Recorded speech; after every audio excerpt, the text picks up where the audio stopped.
एक लंबे समय पहले एक सुंदर सा गांव था। उस गांव में रंगैया और विमला नामक पति पत्नी रहते थे। रंगैया को उसके पिता का दिया हुआ एक खेत था। वो उसी में खेती करके फसल उगाता था। वो एक सुनहरा गर्मी का मौसम था। उसका फसल खेत में ही था, इसीलिए उसने फैसला किया कि फसल को जब तक खेत से नहीं निकालेगा तब तक वो खेत में ही सो जाएगा। विमला, विमला। हाँ जी, क्या हुआ? आज से जब तक फसल मेरे हाथ में नहीं आएगा ना, तब तक मैं खेत में ही सो जाऊंगा। ठीक है जी, ख्याल रखिए।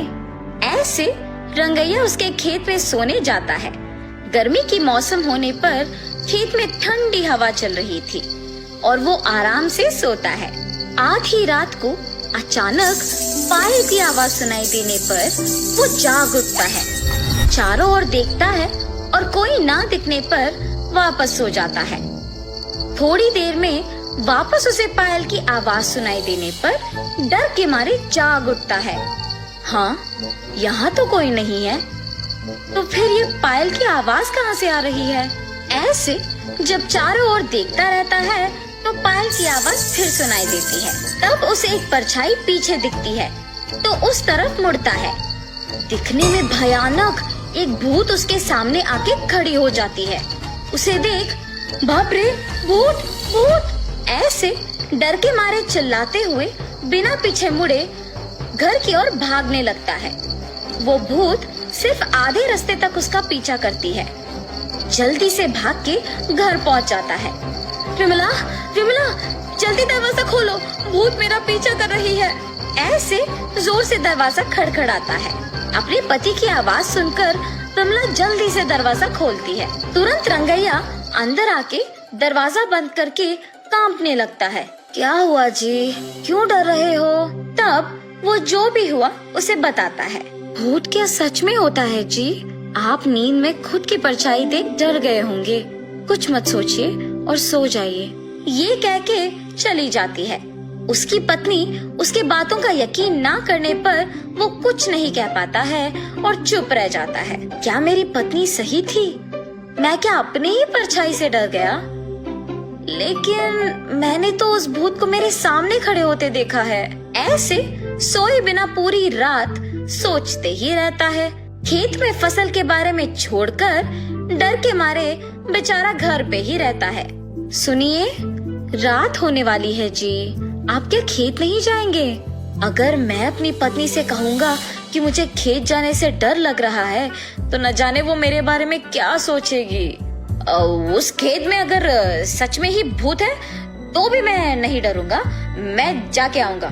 ऐसे अपनी पत्नी से कह के उसके खेत जाता है।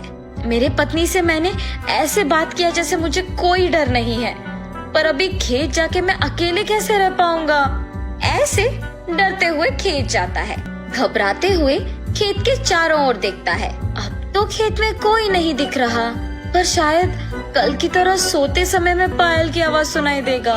ऐसे सोचता ही है कि उसके सामने वही भूत आके खड़े हो जाती है। कल तो तुम बच गए, पर आज मैं तुम्हें बचने नहीं दूंगी। मुझे कुछ मत करो, मैं यहाँ वापस कभी नहीं आऊंगा, मुझे छोड़ दो। तुम्हें छोड़ दूं? ऐसे जोर से हंस के रंगैया को गायब कर देती है। सुबह हो गया, मेरे पति अब तक लौट के क्यों नहीं आए? ऐसे अपने पति का इंतजार करती रहती है, पर शाम होने के बाद भी जब वो घर नहीं लौट आए, वो सोच में पड़ जाती है। क्या खेत में वाकई भूत है? क्या उसने ही मेरे पति को कुछ कर दिया? नहीं, ऐसे नहीं हो सकता। पर मेरे पति कहाँ गए? मुझे जानना ही होगा। ऐसे सोचते रहती है। आज रात को मैं अपने पहचान के आदमी से खेत का चौकीदारी करने कहूंगी। अगर वो भी लौट के नहीं आया तो फिर इसका हल सोचूंगी।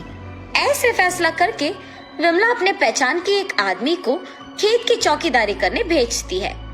पर जब वो आदमी भी सुबह लौट के नहीं आता है, तब घबरा के सोचने लगती है। क्या मेरे पति की बातों के मुताबिक वहाँ एक भूत है?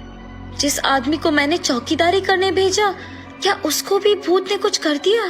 अब मैं इस समस्या का हल कैसे ढूंढूंगी? ऐसे सोचकर खेत को जा रही थी जब रास्ते में उसे एक तितली कांटों के बीच फंसे हुए नजर आती है। उसे उन कांटों से आजाद करते ही वो तितली एक देवता के रूप में बदल जाती है और उसके सामने प्रकट होती है। ये सब देख विमला आश्चर्यचकित हो जाती है।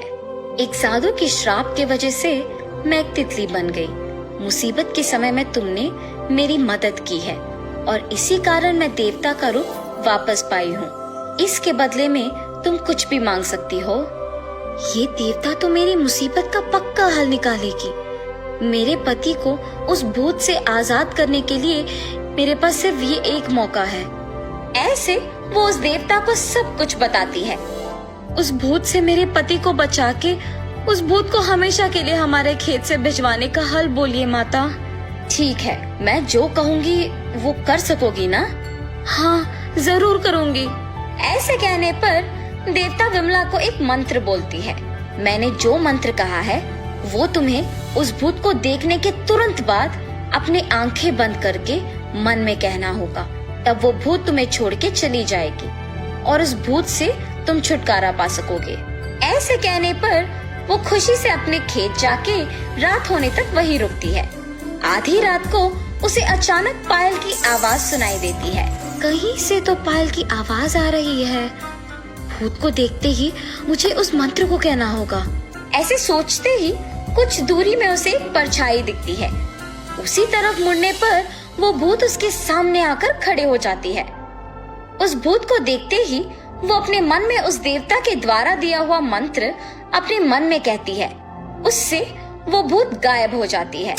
अपने पति के साथ ही वो चौकीदार भी आजाद हो जाते हैं। उस भूत से छुटकारा पाने के लिए सभी विमला का अभिनंदन करते हैं और सभी खुश होकर वहाँ से घर चले जाते हैं।